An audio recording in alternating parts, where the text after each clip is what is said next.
Depuis que mon frère et moi formons de jeunes traders, j'ai croisé pas mal de personnes qui pensaient être rentables en démo, mais qui, en passant au réel, se sont pris un mur de briques épais de 75 cm. Aujourd'hui, je vais te dévoiler la vraie différence entre le démo et le réel, et surtout comment t'entraîner correctement pour passer d'un monde à l'autre avec le plus d'aisance possible. L'objectif est de faire disparaître ce mur de briques qui représente la différence entre ces deux mondes. Concrètement, cette méthodologie te permettra de devenir trader rentable sur le long terme en commençant par le démo. Cette vidéo m'a été inspirée après une discussion avec un élève qui hésitait à rejoindre notre formation. Il m'a dit « Non, t'inquiète, j'ai de bons résultats en démo, j'ai ma stratégie, ça va le faire ». Mais une fois en réel, il a compris que les choses ne se passaient pas du tout de la même manière et il est finalement revenu se former comme je l'avais conseillé.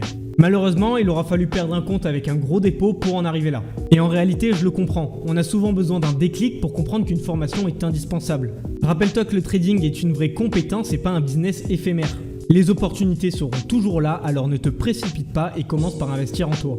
Après tout, on n'a jamais vu un chirurgien opérer sans entraînement préalable, non? Et c'est exactement la même chose pour le trading.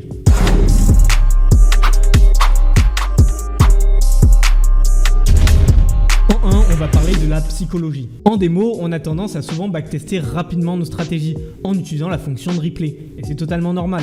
Mais attention, ce mode ne reflète pas les conditions réelles, car en réel, tu trades avec de l'argent, donc ça te crée une première pression psychologique. Ensuite, tu vas devoir manager ton trade. Là où en démo, comme tu fais souvent défiler les bougies, tu ne manages absolument pas ton trade et tu attends simplement le résultat, TP ou stop loss. En plus de ça, tu ne peux pas faire avancer les bougies, tes trades vont sûrement prendre beaucoup plus de temps et donc créer une pression psychologique sur toute la durée de votre exposition sur le marché. Le problème, si vous vous entraînez qu'avec la fonction de replay, vous l'aurez compris, c'est souvent de sortir trop tôt de ses positions et surtout de mal gérer son stop loss. Ce que je vous conseille tout simplement de mettre en place, ça va être de trader en temps réel. Tout simplement, vous tradez le cours actuel du marché, ce qui vous créera une vraie pression psychologique sur toute la durée de votre exposition au trade. En plus de ça, apprenez à manager votre trade correctement, ça vous permettra d'être beaucoup plus à l'aise quand vous passerez en réel.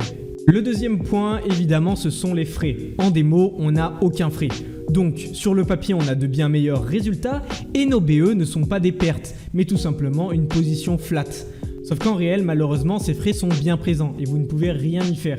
Alors ce que je vous conseille tout simplement, par exemple sur TradingView, vous voyez ici je vous ai mis l'exemple, vous allez simplement sur la petite roue crantée et vous allez inclure la commission. Ce que je vous conseille, c'est par exemple de mettre 0,04% de frais par trade. Donc pour paramétrer cette option, rien de bien compliqué, vous allez simplement dans Trading Simulé sur TradingView, vous cliquez sur la petite roue des paramètres juste ici, et ici vous faites inclure les commissions 0,04% par exemple. Vous pouvez légèrement changer cette valeur, mais il me semble que 0,04 c'est plutôt pas mal pour se rapprocher des conditions réelles. Vous faites sauvegarder et voilà, vous aurez des frais à chaque entrée et sortie de position. Comme je vous l'ai mis juste ici, c'est à peu près pareil sur toutes les plateformes, à vous de chercher un petit peu et vous devriez facilement trouver comment paramétrer les frais sur votre compte démo. La prochaine étape, ça va être l'engagement et la discipline.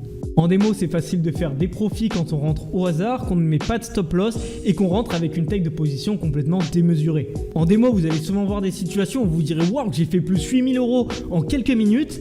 Mais en réel, vous comprendrez qu'il vous suffira de quelques ticks en dessous de votre point d'entrée pour complètement liquider votre compte. Ce que je vous conseille du coup, ça va être de paramétrer un compte par exemple à 50 000 $ et à chaque fois que vous entrerez en position, calculez avec combien de lots vous entrez sur le marché, combien de risques. Ici vous voyez par exemple le MYM, soit le Dow Jones. J'aimerais acheter au prix actuel du marché avec un stop loss à par exemple 44 090. Et je sais qu'avec ce stop loss, j'aimerais prendre un risque de 0,5% de mon capital.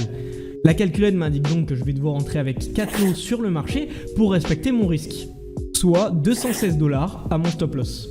Ce que je vous conseille, en plus de ce que je viens de vous expliquer juste avant, c'est de vous donner un objectif. Souvent en démo, on n'a pas vraiment d'objectif, on ne sait pas combien on veut gagner, combien on s'autorise à perdre. C'est pour ça que je vais vous fixer un objectif, ne pas perdre plus de 10% de son capital. Ça peut paraître léger et pourtant c'est bien la réalité. Quand vous passerez en réel, si vous voulez par exemple trader avec des propres firmes, vous aurez des challenges qui seront souvent bien moins sympas que ces 10% autorisés. Et puis quand vous avez un capital de 50 000, l'objectif généralement c'est de faire des profits et de ne pas perdre trop d'argent.